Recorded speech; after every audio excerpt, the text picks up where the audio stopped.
Hi guys, today I want to show you through the routine that I've used to help me improve the bottom position of my squat, essentially a resting squat. It's a routine that I put together based on some of the ideas from the guys from Primal Move, the movement systems, functional movement systems guys, Gray Cook, Lee Burton and all of them, as well as some ideas from the great Mr. Ido Portal.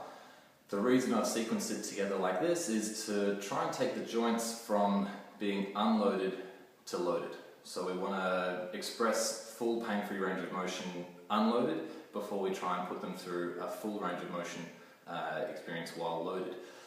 So this attempts to do that in a routine that worked very well for me. My main restrictions were through the ankle, and later I found through the toes, just not being able to get into full toe extension. Then once clearing that up, that actually helped me sit into my squat a lot better. So yeah, feel free to follow along.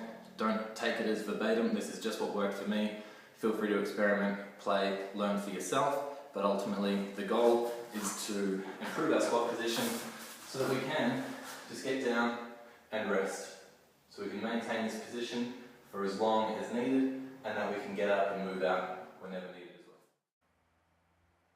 I start the routine with ankle mobility drills. So just taking the ankles through plantar flexion, dorsiflexion for about 10 repetitions each, and then I'll move into circles and I'll vary the directions. I'll go the outward circles, inward circles, alternating circles, and just vary that up.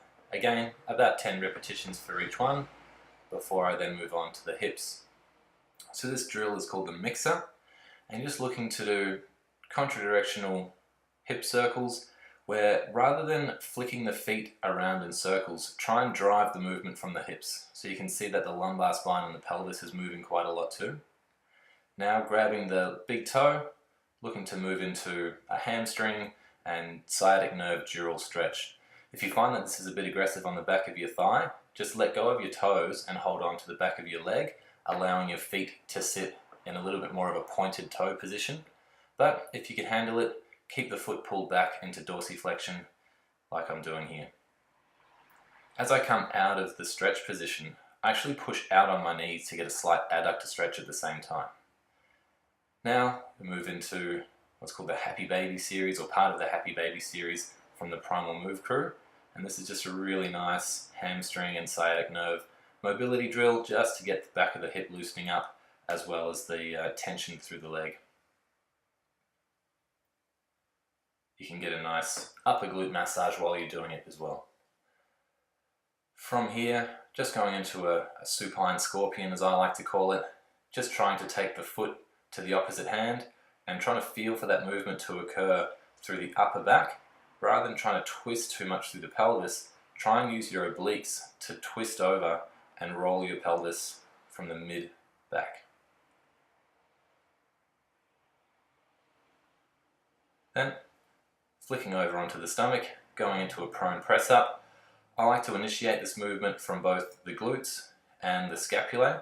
So I'll tense my glutes, and then I'm going to roll my elbows down towards the floor, depressing and retracting my shoulder blades, and then I'll initiate the movement from there. Roughly 10 repetitions is fine. You can do more or less depending. If there's any pain with this movement, just make it more shallow. Don't try and go through the full range of motion into a painful range. Just work whatever range you have available. Then I'll just rock back, rocking over my toes and stretching through the arms a little bit, just opening up after the slight compression that can occur from that drill.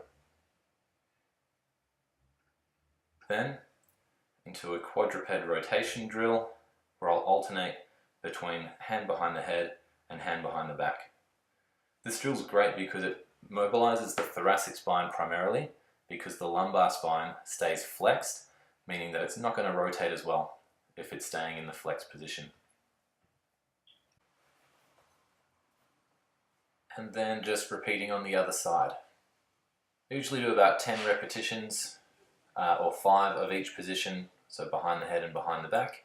And I often just use this routine either as part of a warm-up, or I might do it first thing in the morning just to help me loosen up and get ready for the day. So after the thoracic mobilization, Then move into a bit more loaded ankle work. So on the left hand side, I'm loading up dorsiflexion of the ankle, but I'm also working on flexion of the knee on the right hand side as well. So then I'll just switch, change to the other side, and can see I'm just ballistically loading that position a little bit just to get that stretch. And here I'm looking to feel that stretch primarily through the region of the Achilles tendon, not so much up in the calf. I also don't want to be feeling any compression through the front of the ankle.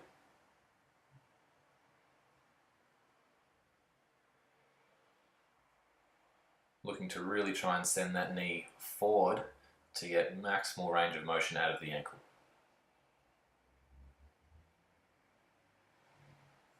Then start bringing the toes into it as well. So looking to essentially maintain the amount of knee flexion, but get the toes coming into it also. This one also becomes a little bit of a balance and strength drill, as you'll notice if you give it a bit of a try. A good way to assess for any imbalances from left to right. Then back into that sort of half squat position, I just look to take the knee into a valgus and varus position, so looking to stress the ligaments on the inside and outside of the knee as well as the ankle a little bit. And this is just a way to get a bit of stimulus into those ligaments so that they actually stay strong. Whereas if they're never stimulated, it's easy for them to get weak.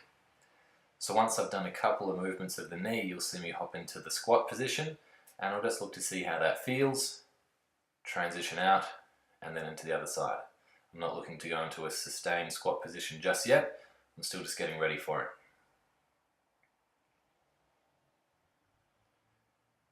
Then rocking forward onto the toes and trying to come back. So again, we're looking at a little bit of toe strength as well as balance going on here in a very narrow squat position. So I lost balance on that one. Still something that I'm working on. As I said, that toe flexibility has been an issue and not quite perfect yet. So just looking to get that transition out of a full sitting position on the toes to come back and just sit comfortably in a narrow foot squat position. And once I've done that, I'll often just shuffle my feet out to more of a comfortable squat position and rest for maybe 1 to 2 minutes. Otherwise, I'll get on with the rest of the workout.